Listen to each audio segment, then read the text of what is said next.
Okay ka lang ba, mahal? Kanina ka pa kasi walang imik eh. Okay lang ako, mahal. Medyo kinakabahan lang. 2 taon na kasi tayong kasal pero ngayon ko lang makikilala ang mga magulang mo. Pasensya ka na talaga, mahal.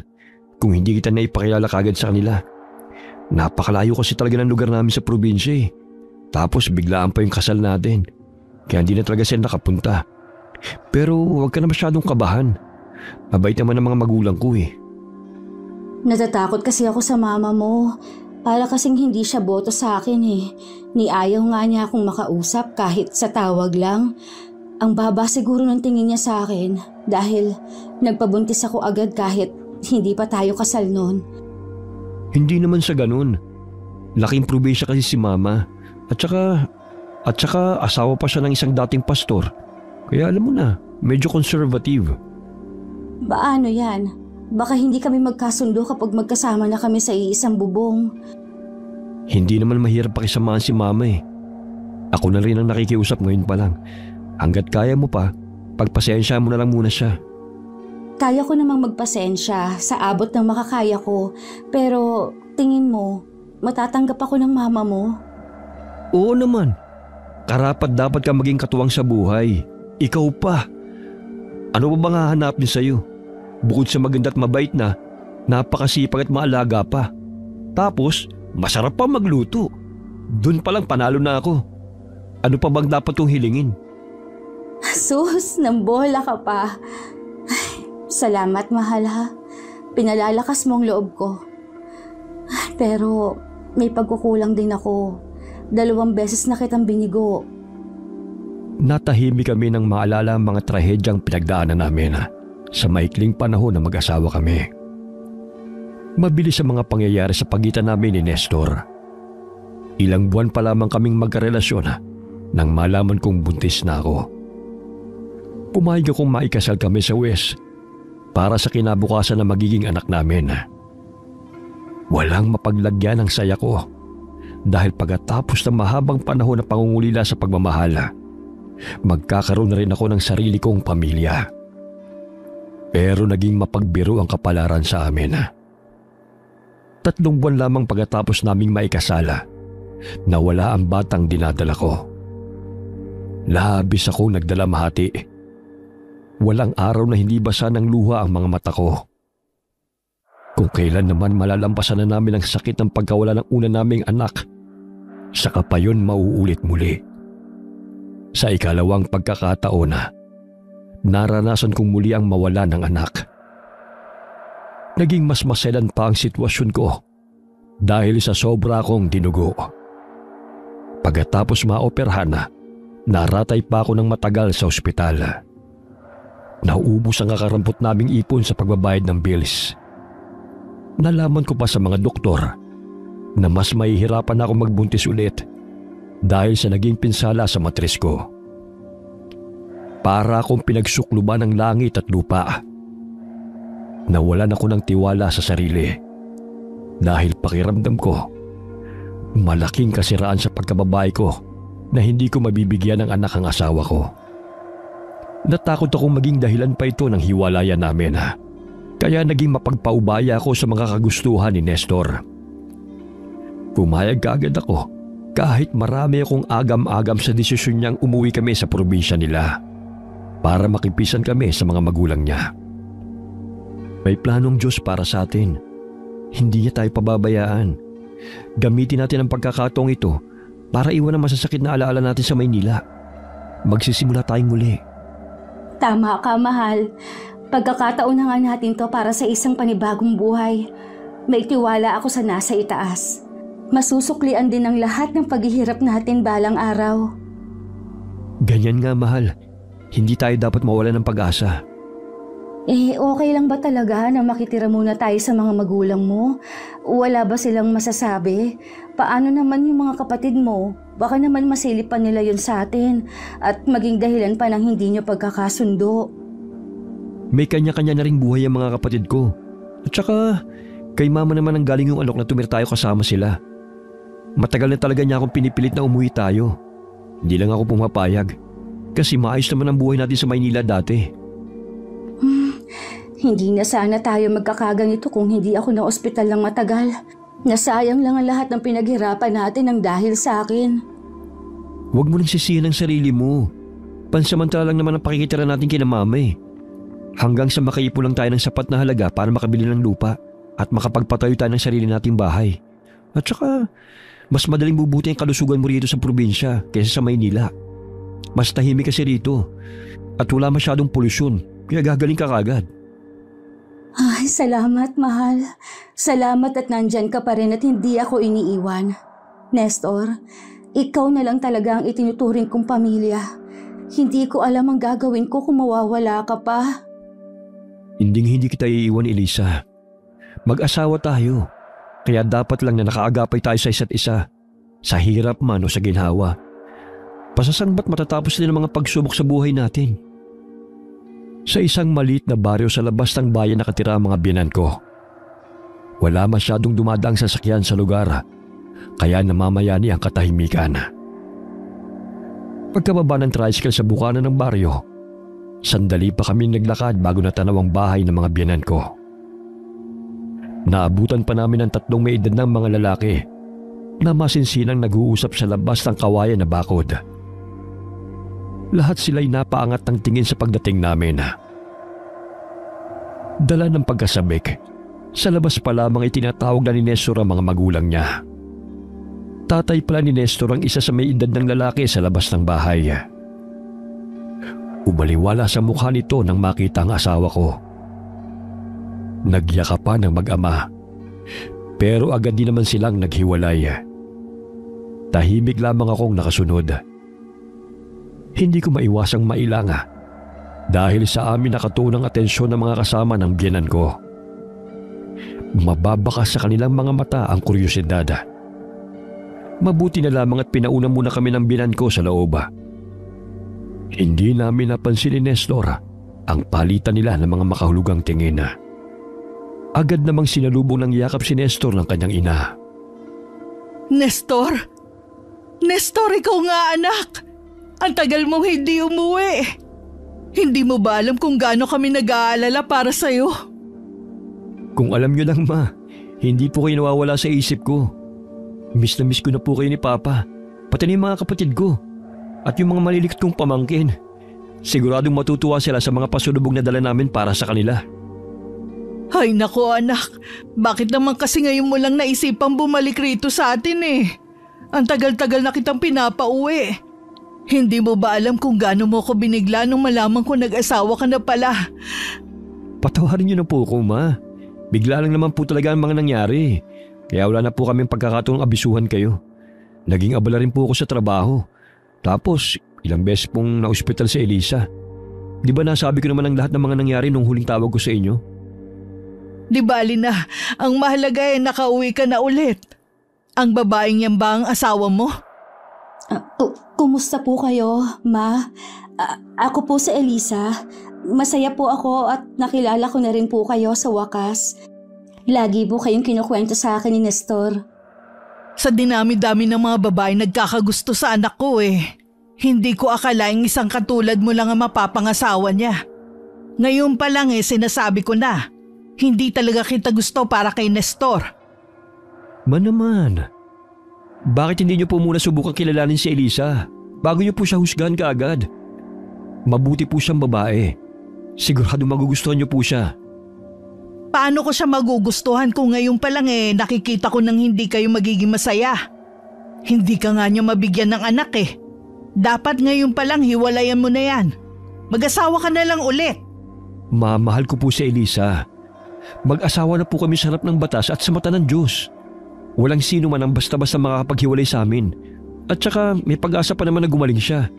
At kung hindi naman marami pa namang ibang paraan para magkaanak kami na galing sa sarili naming dugo. Pero kailan pa? Aba Nestor, hindi biro ang halagang kakailanganin niyo para gumaling siya. Pati na rin sa binabalak niyong mangyari. Mas mabuti ngayon pa lang, tanggapin yung wala ng saysay ang pagsasama niyo para hindi na kayo magsayang ng oras. Ikaw babae, palayain mo na ang anak ko para naman makahanap siya ng mas karapat-dapat para sa kanya. Pamilya na po kami ni Nestor. Responsibilidad po namin ang isa't isa at gagawin ko po ang lahat para maipakitang karapat-dapat po ako sa kanya. Pangako po, Ma, balang araw, mabibigyan ko rin po ng anak si Nestor. Ayoko pong maibis sa gitna niyong dalawa. Kung pwede po sana, maging maayos naman ang samahan niyo para na rin sa ikakatahimik ng buhay natin. Kung hindi niyo po kayang pakisamahan ng maayos ang asawa ko, hindi na lang po kami titira dito. Pwede naman sa iba nating kamag-anak na lang muna kami makituloy.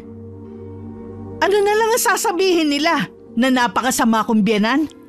Ayokong pagpiestahan ng mga kapitbahay ang buhay natin. Hindi kayo aalis. Dito lang kayo.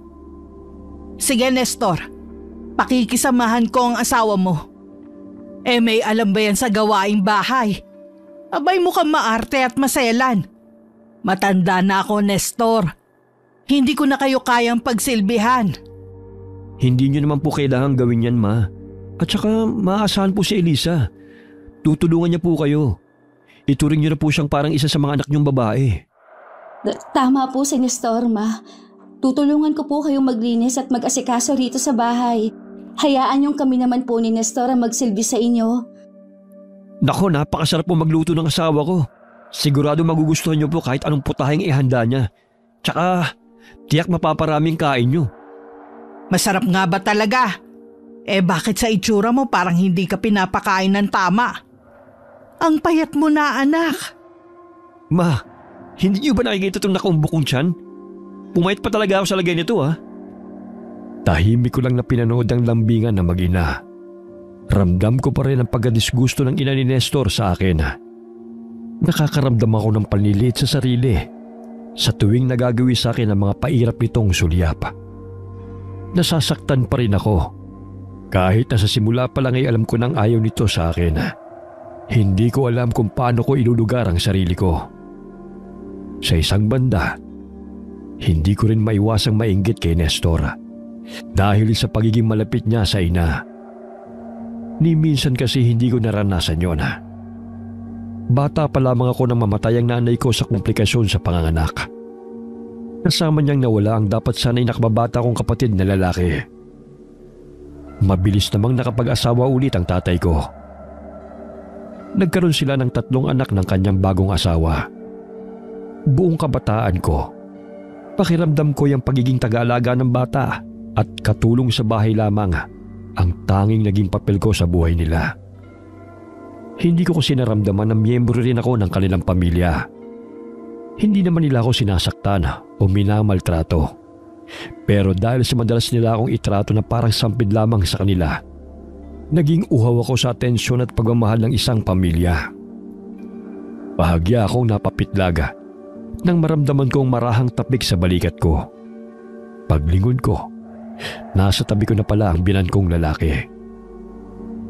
Kumpara sa kanyang ina, mas magiliw ang naging pagtanggap sa akin ng ama ni Nestor. Pasensya na at hindi kami nakapunta sa kasal niyo ni Nestor. Ayan tuloy, ngayon lang tayo nagkakilala. Okay lang ho. Naipaliwanag naman ni Nestor kung bakit. Maraming salamat po pala ha at pumayag kayong dumito muna kami habang wala pa po kaming ipon mag-asawa. Bukas naman lagi ang tahanan namin para sa lahat. Masaya nga kami ng mama niya dahil makakasama namin siya ulit. Tawagin mo na lang din akong Papa, katulad ng tawag sa akin ni Nestor. Ikaw, Iha, ano nga uli ang pangalan mo? Elisa po. Elisa pala. Mana talaga sa akin si Nestor. Katulad ko kasi magaling din siyang pumili. Kaya isang napakagandang dilag na katulad mo ang napangasawa niya. Matinik din talagang anak kong yan. Hindi naman po masyado, pero salamat pa rin po sa papuri pa. Ituring mo na kaming parang bago mong pamilya. Huwag mo nang pansinin niyang mama mo. Matanda na kasi, kaya ang sungit masyado at maikli na lang ang pasensya. Hindi katulad mo, bata pa at sariwa. Po? Hindi naman po masungit si Mama. Concerned lang talaga siya kay Nestor. Nakakainggit nga po si Nestor dahil nakakasama pa niya kayo palagi. Ay naku, napaka maalalahanin mo pala. Sa bait mo yan, kakayan-kayanin ka lang. Pero mas mabuti na rin yon para siguradong magkakasundo tayo. Pwede ba kitang mayakap, Elisa? Magaan kasi ang loob ko sa'yo. Para ako nagkaroon ng isa pang anak na babae. Yun ay kung papayag ka lang naman. Sige ho, pa. Wala hong problema. Dahil sa mabait na pagtrato sa akin ni Papa, hindi ko natanggihan ang hiling niya. Kahit ang totoo'y hindi ako komportable. Niyakap niya ako ng mahigpit. Ramdam ko ang paglapat ng katawan namin. Naramdaman ko pa ang pagtama ng mainit niyang hininga sa tenga ko. Walang ano-ano'y naramdaman kong parang inamoy niya ang leg ko. Munti ko na siyang maitulak palayo. Mabuti na lamang at siya rin naman ang kusang kumala sa pagkakayakap sa akin. Wala akong nakitang kakaiba sa ekspresyon niya. Naisip ko tuloy na baka hindi sadya ang nangyari. Nakonsensya pa ako dahil nabigyan ko kaagad ng mali siya ang isang simpleng bagay. Iwinaglit ko na lamang sa isipan ko ang pangyayaring yon. Kahit na may maliit na binhi ng pagkakabahala ang naiwan sa akin. Kahit pagod, nagpresenta pa rin akong ipagluto ang mga biyanan ko. Gusto ko kasing mas bumuti ang impresyon nila sa akin. Puring-puring ni Papa ang mga ulam na niluto ko. Samantalang panay lang ang mga puna ni Mama sa lasa. Hindi ko na lang din masyadong pinansin dahil nasimot naman ang lahat ng pagkaing inihanda ko. Wala pa man kaming isang araw sa poder ng mga biyanan ko. Bumungad na kagad sa akin ang malaking kaibahan ng pamumuhay sa probinsya. Katatapos pa lang naming maghapunan pero naghahanda na kagad kami sa pagtulog. Wala raw kasing ibang mapagkakaabalahan pagsapit ng gabi. Di wala nga silang TV o internet dahil mahina talaga ang signal sa lugar nila. May oras lang din ang supply ng tubig sa gripo at madalas sa umaga lamang. Kaya naman kinailangan pa akong ipagsalok ni Nestor ng pampaligong tubig galing sa malaking drum na imbakan. Nabigla rin ako nang malamang nasa labas pala at hiwalay sa bahay ang CR at paliguan nila. Walang mga poste ng ilaw sa baryo, kaya't napakadilim ng paligid. Gusto ko sana magpasama kay Nestor habang naglilinis ako ng katawan. Pero siguradong may masasabi si Mama. Kaya pinauna ko na lamang siya sa kwarto namin. Sementado na ang paliguan. Pero may mga siwang pa rin kung saan nakakapasok ang hangin sa loob at nagdadala ng ginaw sa akin. Hindi ako komportabling hubarin ang lahat ng damit ko, kaya naligo kong suot pa ang mga panloob ko.